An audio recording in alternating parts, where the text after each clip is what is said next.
legend himself from South Carolina State, has made a big decision at this point in the season. He has decided to switch his signal caller, his QB1.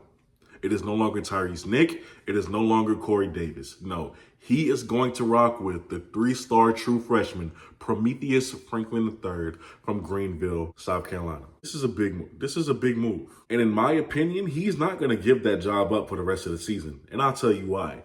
Prometheus Franklin is a damn good quarterback. I mean, really good. His ability to run with the football and also throw the ball. He's not one-dimensional. He possesses both skills and he does both things very well as a quarterback. And he's a pro-style quarterback. But let me tell you about him. In his last year of high school, which was just last season, in Region 4A, he led his team to the Upper State Championship, which they had not done in 59 years. His final season of high school football, he was 208 of 315 passes, which is a 66% completion percentage. He threw for 3,400 yards, 37 touchdowns to only 7 interceptions. 24/7 Sports Composite had him listed as a 3-star prospect. When I say this kid is talented, I mean it. Because when he came into South Carolina State for camp, he was doing it. I mean, I've seen countless videos of him making passes, stepping up in the pocket, looking real good, making some nice throws. Like when he throws the ball, he puts such zip on it. Kind of reminds me of, I'm not comparing him to Cam Newton, but we all know Cam back in his prime, when he threw the ball, he put a lot of zip on it. Same thing with Prometheus Franklin.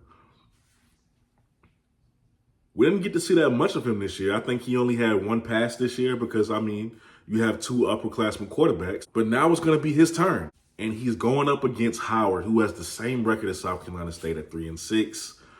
Still a lot to play for. Nothing is determined yet, even though it looks like North Carolina Central is going to represent the MEAC. Nothing's determined yet. They still hold that tiebreaker over North Carolina Central. They just need help. It's going to be interesting to see how Prometheus plays against Howard.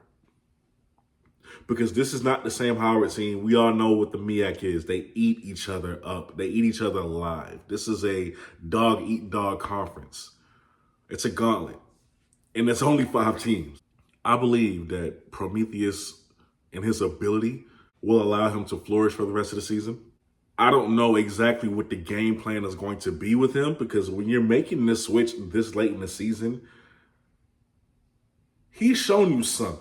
He's shown you enough for you to put that confidence in him, because, again, there's still something to play for. You haven't been that good all season in the run. So with a freshman quarterback, normally what teams would do in their first start, they would prioritize the run and let him get a few passes to try and get him comfortable. But because you haven't been that successful in it all season, what are you going to do? Do they trust him enough to get that ball to Shaq Davis? Do they trust him enough to get the ball consistently to guys like Richard Bailey or Justin Smith-Brown? I hope he's back from injury. Shout out to Justin. Or Rakeem White.